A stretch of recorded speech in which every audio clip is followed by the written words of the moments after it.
Hello नमस्कार friends, मैं Rohit Singh. You are watching my official YouTube channel better for SSC for better preparations.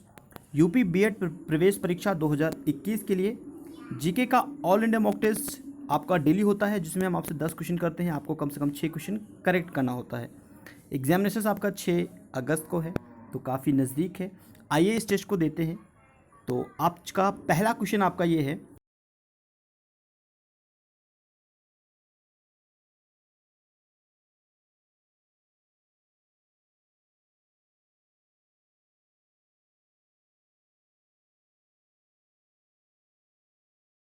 समान there are 4 options. जो आपका right answer है वो है आपका राजा राम मोहन रॉय। ठीक है, याद रखेंगे। इनको भारतीय पुनर्जागरण का जनक कहा जाता है और इन्होंने 1828 ईस्वी में ब्रह्म समाज की स्थापना किया थे। ठीक है, और कौन थे राजा राम मोहन राय? तो ये इतना जानिए कि भैया कि वह एक सामाजिक और धार्मिक सुधारक थे। ठीक, चलिए नेक्स्ट। प्रायद्वीपीय भारत की सबसे लंबी नदी कौन सी है? नर्मदा, गोदावरी, महानदी, कावेरी। काफ़ी रिपीटेड क्वेश्चन है और इम्पोर्टेंट भी है। देखिए, प्रायद्वीपीय भारत की सबसे लंबी नदी है गोदावरी। टोटल लेंथ कितनी है? 1465 किलोमीटर। ठीक है, 1465 किलोमीटर। यह इसका उद्गम स्थल कहाँ से है, कहाँ से निकलता है? तो यह महाराष्ट्र स्टेट से निकलता है। ठीक है, इसे को दक्षिण गंगा भी कहते हैं, इसे वृद्ध गंगा भी कहते हैं, इसको दक्षिणी गंगा भी कहते हैं। ठीक है डियर। और इसकी जो सहायक नदियां हैं, जैसे कि आपका मंजारा है, इंद्रावती है, तो ये कुछ आपकी क्या हैं, ये सहायक रिवर हैं। और कहाँ पे गिरती है ये गोदावरी नदी? ये आपका बंगाल की खाड़ी में जाकर गिरती है। नेक्स्ट देखते हैं, निम्नलिखित में से किससे स्टेनलेस स्टील में कठोरता आता है? तो स्टेनलेस स्टील में कठोरता जो आता है वो आपका क्रोमियम। और देखो, जो स्टेनलेस स्टील है ना, वो किससे बना है, किस धातुओं से मिलकर बना है? तो दो मिश्रित धातु से मिलकर बना हुआ है। एक तो आपका क्रोमियम है, ठीक है, एक आपका क्रोमियम है, दूसरा आपका निकेल है। तो इससे बना हुआ है। और इसमें क्या मिलाते हैं कि जिससे कठोर हो जाता है? तो इसमें कार्बन। ओके, नाउ ये स्टेनलेस स्टील वाला क्वेश्चन ना बहुत ज़्यादा इंपॉर्टेंट है, एग्जामिनेशन में कई बार रिपीट हुआ है, इसलिए इंपॉर्टेंट है। छठा नंबर क्वेश्चन। नेक्स्ट देखते हैं, 7 नंबर क्वेश्चन है, से पौधे में खाद्य पदार्थ और अन्य तत्वों का संवहन होता है। किससे पौधे में खाद्य पदार्थ और अन्य तत्वों का क्या होता है? वाहन होता है। तो जाइलम, फ्लोएम, क्लोरोप्लास्ट, इनमें से कोई नहीं। ये क्वेश्चन जो है बहुत ज़्यादा इंपॉर्टेंट है। और ये जब क्वेश्चन पूछा जाता है ना, तो मैक्सिमम बच्चे इसमें गलत कर जाते हैं। ठीक है, कन्फ्यूजन कहाँ पे होता है? जाइलम और फ्लोएम में। ठीक है, जो इसका राइट आंसर है वो है आपका फ्लोएम। ठीक है, निम्नलिखित में से किसी से पौधे में खाद्य पदार्थ और अन्य तत्वों का वाहन होता है? तो फ्लोएम के द्वारा होता है। क्लियर है?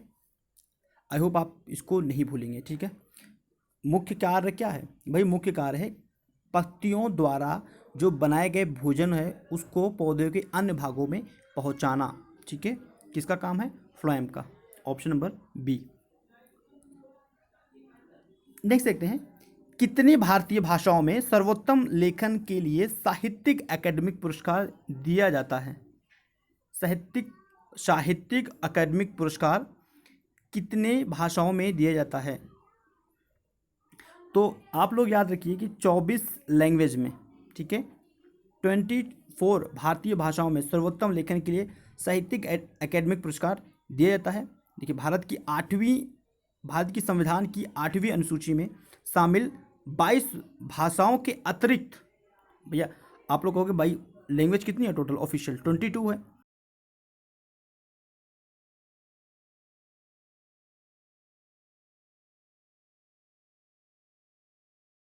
प्लस राजस्थानी, अंग्रेजी भाषाओं में यह पुरस्कार दिया जाता है, इसलिए 24 लैंग्वेज में दिया जाता है। 13 नंबर क्वेश्चन है, निजता का अधिकार किसके अधीन आता है? निजता का अधिकार किसके अधीन आता है? 13 नंबर क्वेश्चन है, तो यह आता है आपका, याद रखिएगा, अनुच्छेद 21 के, ठीक है, तहत। तो अनुच्छेद 21 के तहत निजता का अधिकार आता है। ठीक है, संविधान के भाग 3 में मौलिक अधिकारों में निजता का अधिकार, ठीक है, आता है। इसका क्या मतलब? जीने का अधिकार तथा व्यक्तिगत स्वतंत्रता का अधिकार, इसका मतलब होता है। नेक्स्ट देखते हैं, शाहजहां के शासनकाल में कौन सा विदेशी यात्री भारत आया था? कौन सा विदेशी यात्री भारत आया था? इंपॉर्टेंट बनेगा। शाहजहां के शासनकाल में मनुची नामक यात्री आया था। देखो ये कहाँ से बिलोंग करता था मनुची? यह आपका इटली से बिलोंग करता था, मतलब इटली का जो यात्री था और यह लेखक भी था, ठीक है। तो वो भारत आया था शाहजहां के शासनकाल में।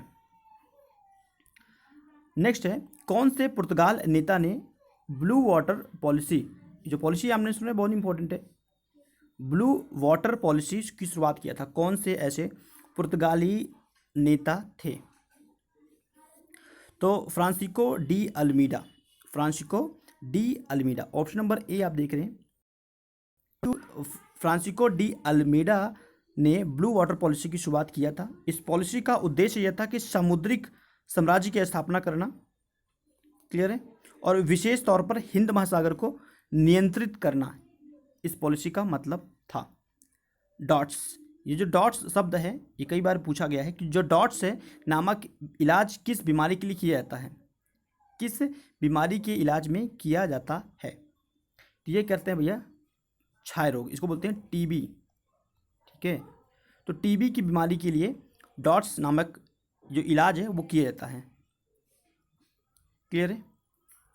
नेक्स्ट है, तालीकोटा के युद्ध के समय विजयनगर साम्राज्य में कौन से राजवंश का राज था? कौन से राजवंश के राज करते थे? तालीकोट का युद्ध के समय विजयनगर साम्राज्य में तुलुक राजवंश थे, ठीक है। कौन से? तुलुक राजवंश राज करते थे, क्लियर है। तालीकोटा का जो युद्ध हुआ था वो 23 जनवरी 1565 को हुआ था। तालीकोट का युद्ध, तालीकोटा का युद्ध, क्लियर है। चलो नेक्स्ट मूव करें।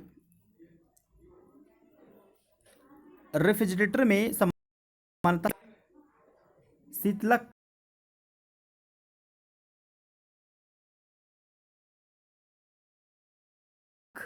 कभी मैं आपको 10 ही क्वेश्चन बताता हूँ, एक क्वेश्चन मैं आपसे पूछता हूँ, इसका जवाब आप लोग कमेंट में देना होता है।